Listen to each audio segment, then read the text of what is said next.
Hi guys, நான் உங்கள் நித்யா ஸ்னோபல். இன்றைக்கி பெண்களுக்காக ஒரு சின்ன கொஸ்டின்.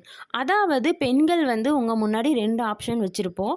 ஒன்று குடும்பம், இன்னொன்று உங்களுடைய வேலை. இந்த 2ல் கண்டிப்பாக ஏதாவது ஒன்று தான் சூஸ் பண்ணணும். அப்படிங்கும்போது நீங்கள் எந்த விஷயத்தை சூஸ் பண்ணுவீங்க? கரெக்ட், குடும்பம் தான். நான் மட்டும் இல்லை, எல்லா பெண்களுமே குடும்பத்தை தான் சூஸ் பண்ணுவாங்க. அது கரெக்டாக அப்படின்னு கேட்டால் கண்டிப்பாக கரெக்டான விஷயந்தான். ஏன்னா இந்த கம்பெனி இல்லைன்னா இன்னொரு கம்பெனி, இந்த வேலை இல்லைன்னா இன்னொரு வேலை, இந்த வருஷம் வேலைக்கு போக முடியலன்னா என்ன, அடுத்த வருஷம் வேலைக்கு போக முடியும்.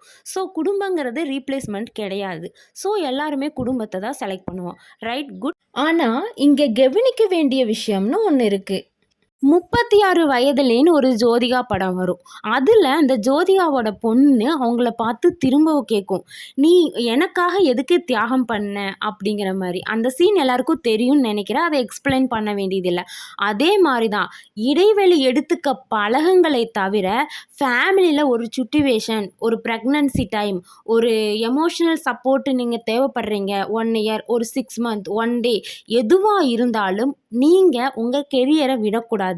குடும்பம் முக்கியம்னு ஒரு இடைவெளி எடுத்துக்கலாமே தவிர உங்களோட கெரியரை குடும்பத்துக்காக தியாகம் பண்ணீங்கன்னா அதே ஒரு 40-50 வயசு திரும்பி பார்க்கும்போது அதே குடும்பம், எனக்காக எதுக்கு நீ இதை பண்ண, நானா உன்னை பண்ண சொன்னேன், நீ சோம்பேறித்தனமாக இருந்துட்டு ஏன் மேலே பழி போடுறையான்னு கேட்பாங்க. கண்டிப்பாக நீங்கள் உங்கள் குடும்பத்தை பார்த்துக்கிறத பிடிச்சிருந்தா பண்ணுங்க. இல்லை நம்மளுக்கு ஒரு ஃபைனான்சியல் சப்போர்ட் இருந்தால் இன்னும் குடும்பம் நல்லாயிருக்கும் அப்படின்னு நினச்சிங்கன்னா கண்டிப்பாக உங்களோட கெரியரை நோக்கி பயணத்தை பண்ணுங்க. இது உங்களோட வளர்ச்சிக்கு மட்டும் இல்லை, உங்களோட பிள்ளைகளோட வளர்ச்சிக்கு மட்டும் இல்லை, உங்கள் பரம்பரையோட வளர்ச்சிக்கே பயன்படும். நிறைய பெண்களோட பலம் அவங்களுக்கு தெரியறதில்ல. அவங்க நினைக்கிறதெல்லாம் இந்த சமூகம் என்ன சொல்லும், இந்த குடும்பம் என்னவாகும் அப்படிங்கிறது.